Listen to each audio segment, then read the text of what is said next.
Hello.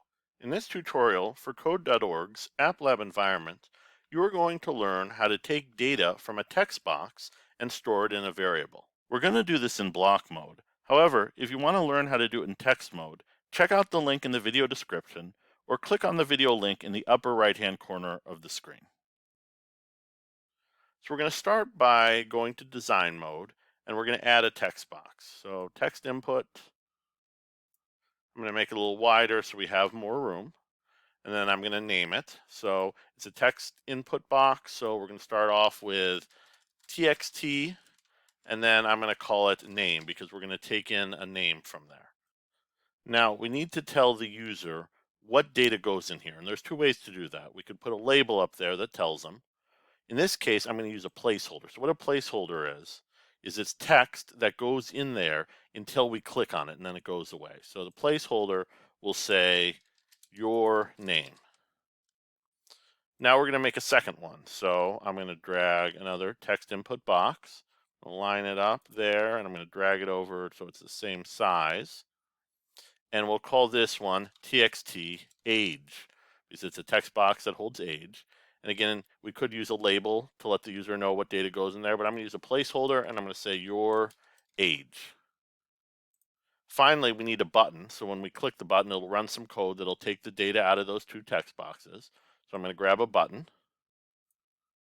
And then I'm going to change the ID to BTN because it's a button. And we'll say get info because it'll get info from those text boxes. And then the text on the button is going to say get information. Let's make this a little bigger. So the ID, this is how we refer to it in code. And the text, this is what the user sees. Now let's go and take a look at the code. So you can see we have the code tab over here, and there's nothing here so far, and that's fine.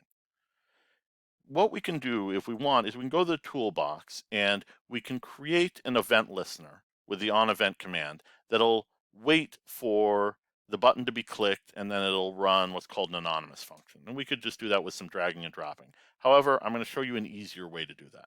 So we're going to go back to design and then we're going to go to the button and then events. And it says click triggered when the mouse button is clicked. We're going to click on insert and show code. So what this does is this create an event listener for us.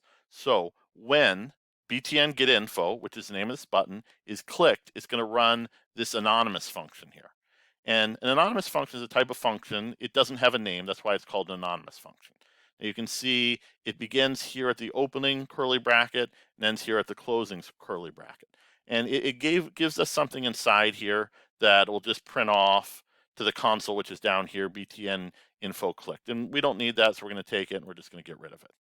So what we need to do next is write some code inside this function here that's going to take the text the user typed in this text box here and stores it in a variable.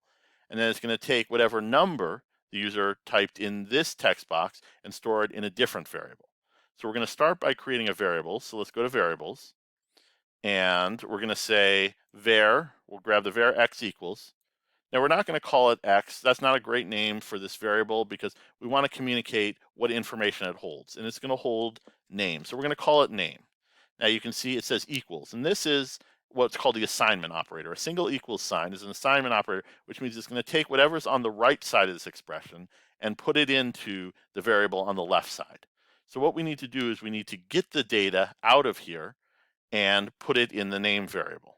So we're going to do that by going over to the UI controls. UI stands for user interface. And we want to get text because it's going to be text in the name. So we're going to say get text and we're going to drag it right in there. Now, we need the ID of this text box. So we can highlight it over there and it says the ID is txt name. Sometimes if it's a little bit too long of a name, you won't be able to see the whole thing. So you're going to have to go back to design mode. So inside here, we need to change this. We can't leave it as ID. We need to know specifically what the ID is. txt name. And we got to make sure it's inside quotation marks because, you know, this object has a name, so it's got to be inside quotation marks. So it's going to take whatever text is in there and then put it in the name variable.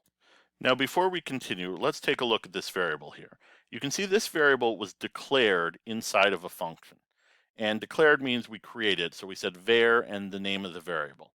Now, since it was created inside a function, this is what's called a local variable. So that means it's created every time this function is run, and it's destroyed every time the function ends. And when the function runs again, it will be recreated again. Now, there's some limitations. One of the limitations is, again, it's created and destroyed every time the function runs. Another limitation is that it is only accessible in this particular function. So if we had other functions, we couldn't access the variable called name.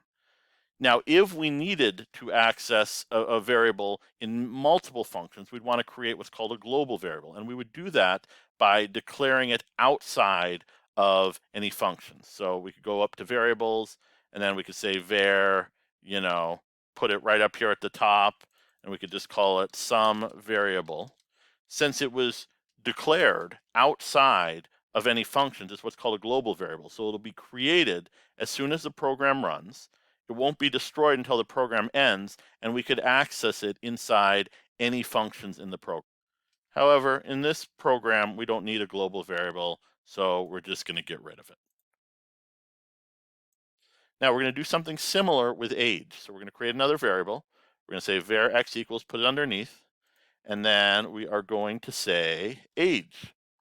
Now, we could use the getText command.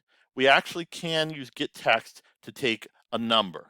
However, if we use the getText command to take a number, it's going to store it in memory as text, even though it's a number. And that limits us for certain things. It means we can't use certain mathematical operators on it, and it means we can't use certain mathematical comparisons on it. So if we know for sure it's going to be a number, and age is always going to be a number, we'd rather use getNumber because it allows us to do more mathematical things. So we're going to go back to UI control, and we're going to say getNumber. And then again, we need the ID. The ID of this box is txtAge. txtAge.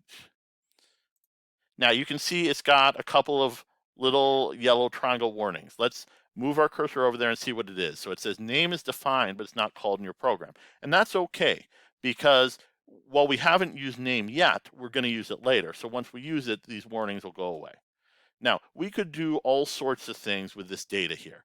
For now, we're just going to test it out to make sure we've actually got the data we want in there. And we're going to do that by printing out the values to the console. So we're going to go back up to variables, and we're going to go to console.log, and we're going to drag that there.